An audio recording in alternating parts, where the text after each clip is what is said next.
हाँ नमस्कार दोस्तों। नमस्ते।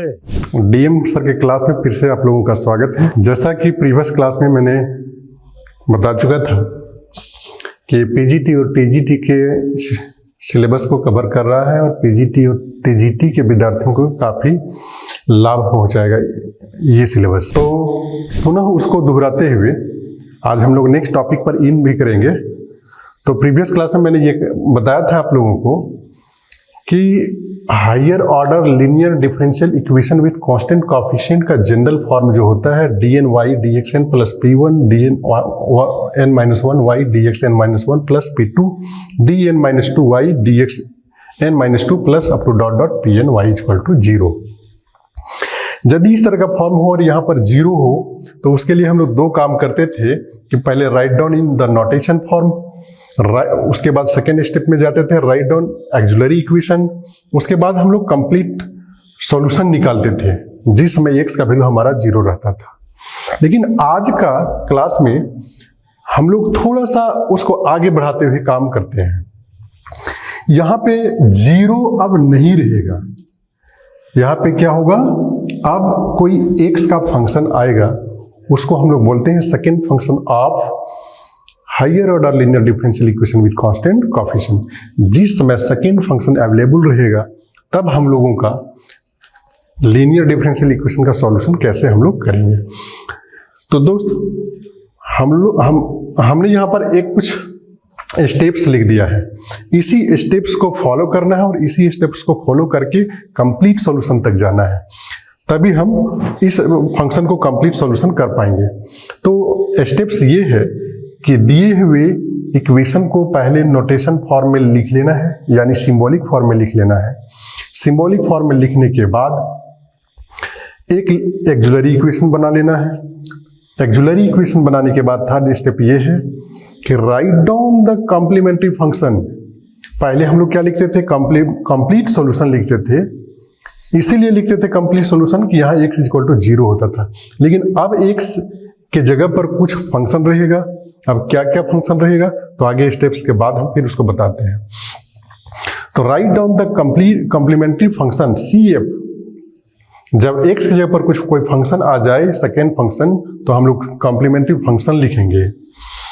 कॉम्प्लीमेंट्री फंक्शन लिखने के बाद एक स्टेप और हम लोग को जाना है, हम लोग निकालेंगे PI मतलब पर्टिकुलर इंटीग्रल, और पर्टिकुलर इंटीग्रल निकालने के बाद हम लोग कंप्लीट सॉल्यूशन निकालते हैं y का।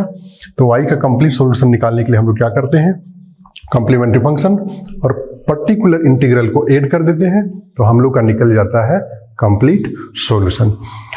तो गाइस हम लोग एक एग्जाम्पल को लेकर के चलते हैं और इस स्टेप्स को समझते हैं। e to the power 2x, ये देखिए, इससे पूर्व हम लोग अध्ययन किए थे तो यहाँ पर 0 हो जाता था, लेकिन अब क्या हुआ, एक सेकेंड फंक्शन आ गया, वो एक्सपोनेंशियल फॉर्म पे आ गया है। अब हम लोग क्या करेंगे, तो पहले हमने स्टेप को समझा दिया है। स्टेप क्या करना है, सबसे पहले कि इसको हम लोग नोटेशन के फॉर्म पे लिखते हैं। तो नोटेशन के फॉर्म पे लिखने के लिए क्या करते हैं कि d/dx को हम लोग d समझते हैं।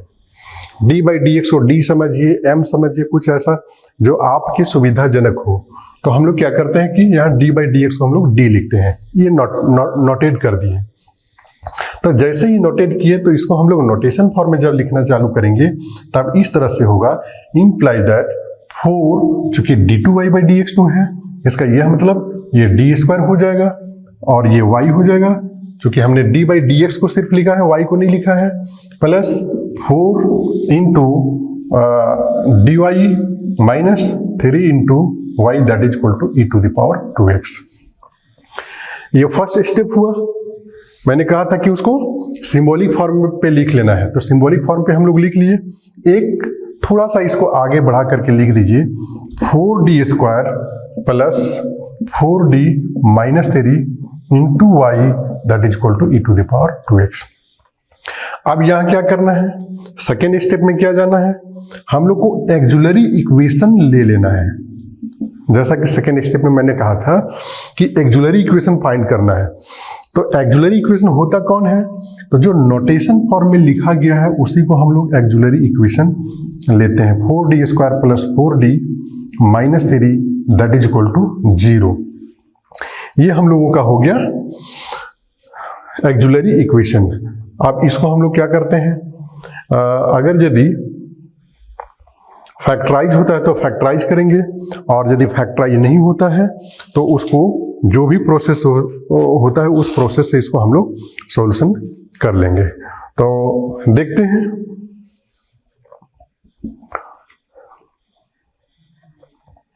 4 3 जा 12, 4 3 जा 12। तो ऐसा करते हैं हम लोग 4d square plus 6d minus 2d minus 3 करें तो शायद इस रूप में इसका फैक्टर हो जाएगा। इम्प्लाई दैट यहाँ से 2d अगर यदि कॉमन करते हैं तो ये हो जाता है d 2d प्लस 3, और यहाँ से माइनस 1 कॉमन करते हैं 2d minus 3 is equal to 0।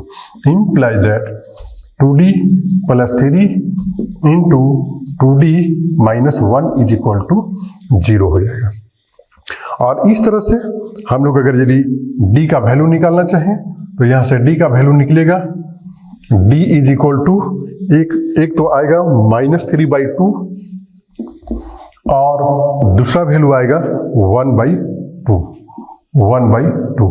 तो जैसे ये d का वैल्यू निकलता है तो हम लोग कंप्लीट सॉल्यूशन यहाँ पर लिखते थे। कंप्लीट सॉल्यूशन लिखते थे तब लिखते थे जब यहाँ पर 0 होता था, लेकिन अब हम लोग लिखेंगे कॉम्प्लीमेंट्री फंक्शन। तो कॉम्प्लीमेंट्री फंक्शन हम लोग का क्या आएगा, c1 e to the power -3/2x plus c2 e to the power 1/2x। ये हो गया हम लोग का कॉम्प्लीमेंट्री फंक्शंस। अब हम लोग क्या करेंगे, नेक्स्ट स्टेप है हम लोग का पीआई निकालना। Pi particular integral. तो पार्टिकुलर इंटीग्रल में हम लोग करते क्या है कि जो ये ऑक्सिलरी इक्वेशन का जो टर्म है उसको हम लोग लिखते हैं 1/4d square plus 4d minus 3 into e to the power, जो सेकेंड फंक्शन है उसको लिखते हैं e to the power 2x। यही तरीका है पीआई निकालने का। 1/fd, fd कहने का मतलब ये वाला टर्म ऑक्सिलरी इक्वेशन का टर्म इंटू x का टर्म, ऐसा लिखते हैं 1/fd इंटू x। अब यहां पर हम लोग देख रहे हैं कि यहाँ e to the power 2x है, 4d स्क्वायर है, 4d माइनस d है। तो इसमें हम लोग करते क्या है कि अगर यदि e to the power 2x हो तो ये रूल्स है कि जहां जहां d है वहां वहां x के कोफिशिएंट को पुट कर देंगे। क्या करेंगे, जहां जहां d है वहां वहां x के कोफिशिएंट को पुट करेंगे।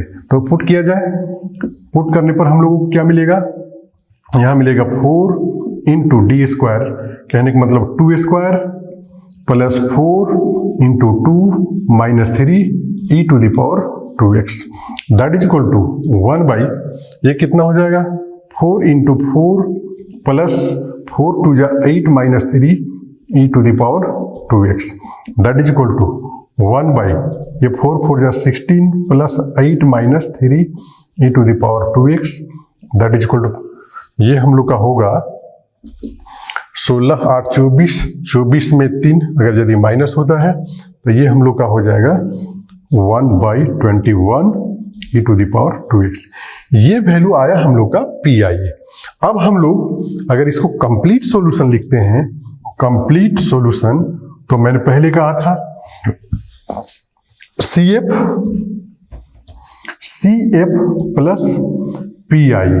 तो CF प्लस पीआई, CF कहने का मतलब ये हुआ C1 e to the power -3/2x plus C2 e to the power 1/2x plus PI का वैल्यू आया हुआ है 1/21 e to the power 2x।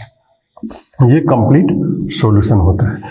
Guys, ये सवाल पीजीटी के प्रीवियस एग्जाम में पूछ चुका है कि यदि इस तरह का अगर यदि इक्वेशन हो तो उसका कंप्लीट सॉल्यूशन क्या होगा। तो उसमें 4 ऑप्शन दिया हुआ रहेगा, एक ऑप्शन ये भी रहेगा और इसमें कुछ बदला हुआ ऑप्शन रहेगा। तो जो हम लोग का एग्जैक्ट होगा उसी एग्जैक्टनेस पर हम लोग को टिक कर देना है। अब हम लोग कोई दूसरे सवाल पे देखते हैं और इस तरह के सेकेंड फंक्शन जो अवेलेबल रहता है उस फंक्शन को हम लोग सॉल्यूशन करने का कोशिश करते हैं। अगर यदि यहाँ EX था तो उसका सॉल्यूशन हम लोग कैसे किए। अब हम लोग देखेंगे कि यहाँ पर ट्रिगोनोमेट्रिक फंक्शन अगर यदि रहेगा, मान लीजिए ट्रिगोनोमेट्रिक फंक्शन में हम लोग एक फंक्शन ले लेते हैं sin 3x, मान लीजिए यहाँ हम लोग ले लिए sin 3x, कुछ भी ले सकते हैं, sin 2x, sin 3x, cos 3x, कुछ भी। तो ये तो तरीका है कि सबसे पहले इसको हम लोग क्या करते हैं कि नोटेशन फॉर्म पे लिख लेते हैं, सिंबॉलिक फॉर्म पे लिख लेते हैं। तो सिंबॉलिक फॉर्म पे लिखने का तरीका क्या है कि d बाई डी एक्स को हम लोग क्या कंसीडर करते हैं, d कंसीडर करते हैं। तो कंसीडर कर लिया जाए, d by D X is equal to D से। इतना कंसीडर करने के बाद होता क्या है कि D square Y minus 3 dy plus 2y is equal to sine 3x हो जाएगा। इंप्लाइज दैट यहाँ क्या मिलेगा, D square minus 3d plus 2 into Y that is equal to sine 3x। अब हम लोग क्या करते हैं, जैसा कि हर एक क्वेश्चन में हम लोग देख चुके हैं कि यहाँ पे इस पार्ट को हम लोग एक इक्वेशन मानते हैं जिसका नाम है एक्जुलरी इक्वेशन। तो auxiliary equation is equal to हो जाएगा हम लोग का क्या चीज, 3d square minus 3d plus 2 that is equal to 0। तो इतना इज इक्वल टू 0 करने के बाद हम लोग पाते क्या है कि d square minus 2d minus d plus 2 is equal to 0 implies that d common करेंगे, d माइनस 2 माइनस 1 कॉमन करेंगे, d minus 2 is equal to 0 हो जाएगा। Imply that d minus 2 into d minus 1 is equal to 0। तो imply that d का value जो होगा वो 1 और 2 होगा। तो जैसे ये वैल्यू d का वैल्यू 1 और 2 आता है तो हम लोग यहाँ एक बात लिखते हैं जिसका नाम है CF। CF means complementary functions. Complementary function का मतलब ये होता है कि एक कॉन्स्टेंट लेते हैं और पहला वैल्यू को लेते हैं e(x) plus c2 e to the power second value क्या है 2, तो 2x हो जाएगा। उसके बाद हम लोग निकालते क्या है, नाउ हम लोग pi निकालते हैं। pi का मतलब हो जाएगा 1/fd इंटू जो हम लोग का सेकेंड फंक्शन है उसको लेते हैं sin 3x।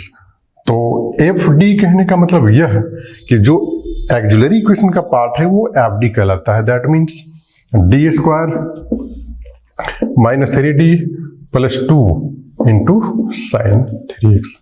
अब देखिए साथियों, हम लोग इसमें करते क्या है कि जहां जहां ट्रिग्नोमेट्रिक में जैसे एक्सपोनेंशियल में होता क्या था कि जहां जहां d होता था हम लोग d के जगह पर d प्लस 1 या ऐसा कुछ ऐसा पुट कर देते थे जब एक्सपोनेंशियल होता था। तो अब हम लोग यहाँ पर करेंगे क्या कि अगर ट्रिग्नोमेट्रिक है तो x का कोफिशिएंट जो है उसको हम लोग सेलेक्ट करेंगे और जहां जहां d स्क्वायर है तो माइनस उस कोफिशिएंट को स्क्वायर करके लिखेंगे। लिखने का तरीका यही है, होल स्क्वायर भी नहीं करेंगे।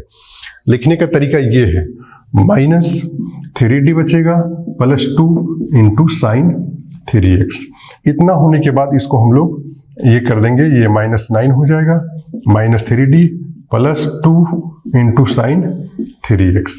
अब देखिए इतने के बराबर 1 by minus 3d minus 7 into sine 3x। अब यहां से देखा जा रहा है दोस्तों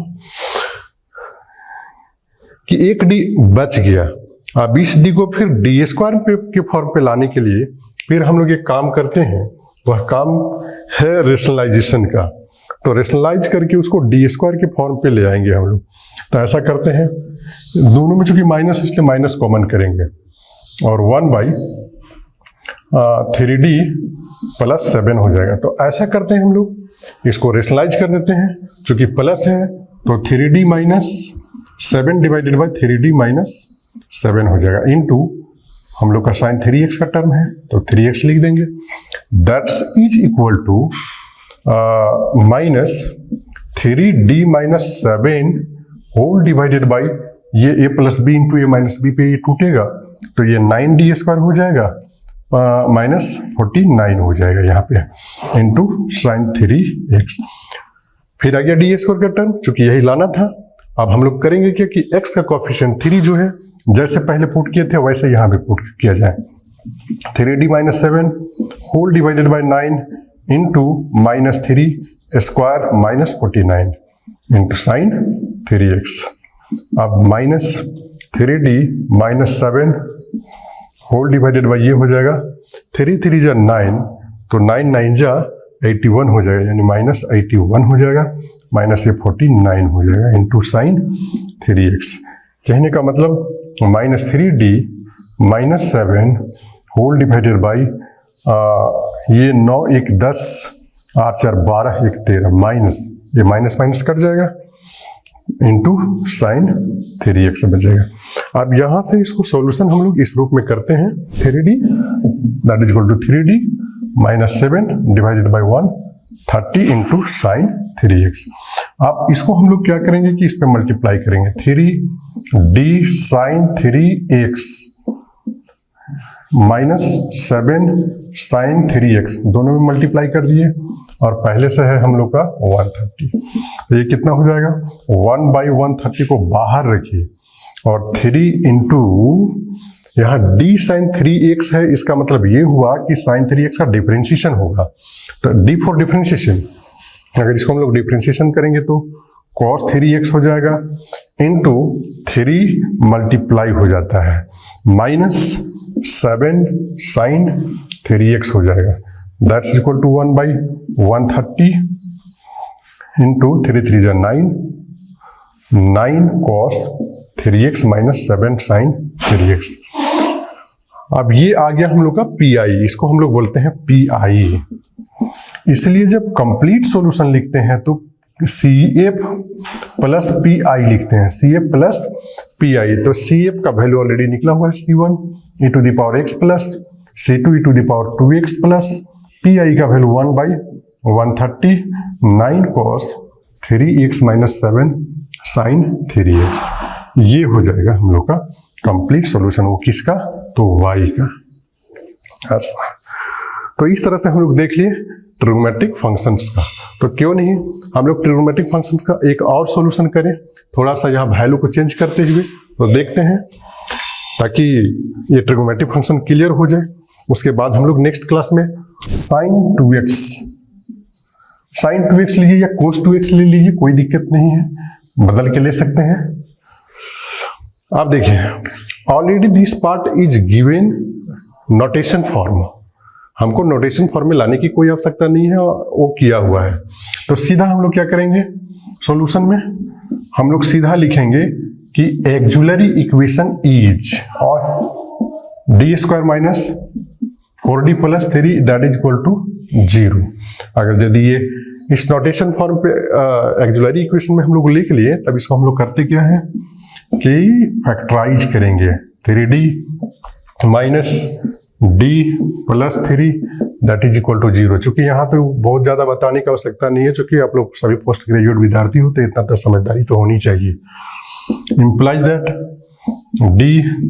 d minus 3 minus 1 d minus 3 that is equal to 0। Implies that d minus 3 into d minus 1 that is equal to 0। तो इस तरह से हम लोग का d का वैल्यू 1 और 3 आ जाएगा। इसीलिए कॉम्प्लीमेंट्री फंक्शन जो होगा वो C1 e to the power पहला value x plus C2 e to the power दूसरा वैल्यू 3x हो जाएगा। अब PI हम लोग फाइंड करेंगे। तो PI के लिए हम सभी जानते हैं कि 1 by FD into second function cos 2x। तो 1 बाई FD कहने का मतलब कौन होगा? AE का पार्ट। AE का पार्ट क्या है? तो AE का part d square minus 4d plus 3 into cos 2x। अभी जस्ट हमने कहा कि जहां जहां d स्क्वायर का टर्म रहेगा वहां क्या करेंगे, x के कोफिशिएंट्स पुट करेंगे। लेकिन पुट करने का तरीका ये है कि 1 बाई माइनस 2 स्क्वायर ऐसा करेंगे 3 into cos 2x that is equal to 1 by ये -4d plus 3 into cos 2x। कितना हो जाएगा? -4 में 3 माइनस तो -1 यानी -4d -1 बाई इतना इंटू कॉस 2x। आप फिर से यहाँ देखिए दोनों माइनस से माइनस कॉमन ले लीजिए तो -1 बाई 4d प्लस 1 हो जाएगा इंटू कॉस 2x। चूंकि ट्रिग्नोमेट्रिक है इसलिए फिर से नीचे वाले को हम लोग डी स्क्वायर बनाने का कोशिश करेंगे। -1 4d plus 1 into 4d minus 1 divided by 4d minus 1। इसको हम लोग क्या किए? रेशनलाइज कर दिए cos 2x। तो रेशनलाइज करने के बाद हम लोग पाते क्या है कि ऊपर हो जाएगा 4d माइनस 1 डिवाइडेड बाई नीचे कितना 4 चौके 16 16d square minus 1 into cos 2x। अब हम लोग यहाँ पाएंगे क्या? जहां जहां डी स्क्वायर है वही चीज हम लोग को रखना है जो पहले हम लोग रख चुके हैं। x का कोफिशिएंट 2 है तो 4d minus 1 divided by 16 into minus 2 square minus 1 into cos 2x। अब इसको कंटिन्यू यहां से हम लोग करते हैं। देखिए क्या हो जाएगा? -4d माइनस 1 डिवाइडेड बाई 2 दूनी 4 तो 16 चौके 64 हो यानी -64 minus 1 cos 2x that is equal to -4d minus 1 divided by -65 into cos 2x। अब यहां से माइनस माइनस कैंसिल हो जाएगा। इसका मतलब 4d cos 2x इसको दोनों से मल्टीप्लाई कर देंगे 2x माइनस यहाँ cos 2x हो जाएगा और 1/65 को बाहर कर देते हैं। और d फॉर डिफ्रेंशिएशन तो cos 2x का हम लोग का डिफ्रेंशिएशन यहाँ कितना हो जाएगा? 1/65 इंटू 4 cos 2x का मतलब माइनस साइन 2x और चूंकि यहाँ 2 है तो 2 मल्टीप्लाई हो जाएगा माइनस cos 2x। अब यहां से 4 टू 8 यानी 1/65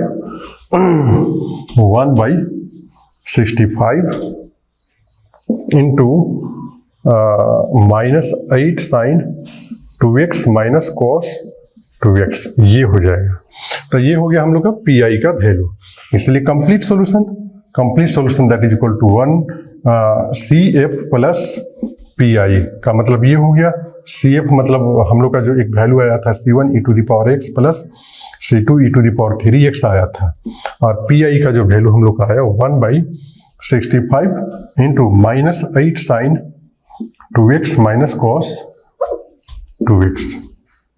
ये वैल्यू हम लोग का कंप्लीट सॉल्यूशन हो गया। तो हम लोग नेक्स्ट क्लास में दोस्तों इसके बारे चर्चा करेंगे। अभी तो हम लोग एक्सपोनेंशियल और ट्रिग्नोमेट्रिक देख लिए।